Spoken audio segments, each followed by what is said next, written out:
Welcome back to the Daily Flash. I'm Andrea Jackson. Today, ladies, we are going to have a serious conversation about your health when it comes to uterine fibroids.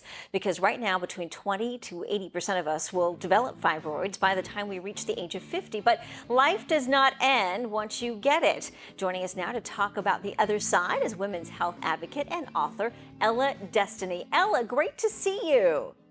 Good morning. Thank you so much. It's great to see you as well. Thank you for having me. So tell us a little bit about your journey with fibroids. My journey started with fibroids when I was a teenager. I had fibroids in high school, and at the time, I didn't know what they were. I was passing out a lot, heavy cycles, bleeding for months at a time. And it wasn't until I had my oldest son that they told me I had fibroids, and they told me that I needed to have a hysterectomy, or, during my birthing with my son, one of us wouldn't make it. Um, and so with that, I had the hysterectomy. They severed my intestines. I spent a week on life support, and I've had 11 subsequent surgeries as a result of having this hysterectomy. That is quite an experience to have to go through, especially not only for you, for your mental, but your physical health. What are some of the other signs that you may have fibroids? Heavy bleeding, longer than normal cycles, painful sex, if you are tired all the time, fatigue, those types of things, those are definitely symptoms that you should look out for. Lower back pain, if you're eating ice a lot, people don't know, or they'll tell you you're anemic, but that's definitely one of the symptoms that you should look out for.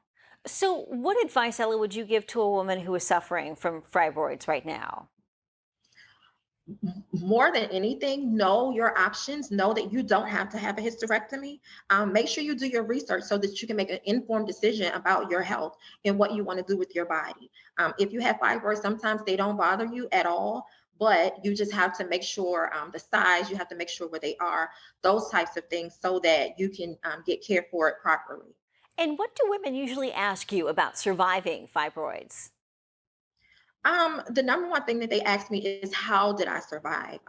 With all of the bleeding and all of those things, how did I get through it? How did I maintain my mental? Because it also takes effect on you mentally. It affects your family. It affects your relationships, those types of things. And so really just having the support system, making sure that you are knowledgeable of what you're going through and what's going on with your body, and just staying up on, what's current.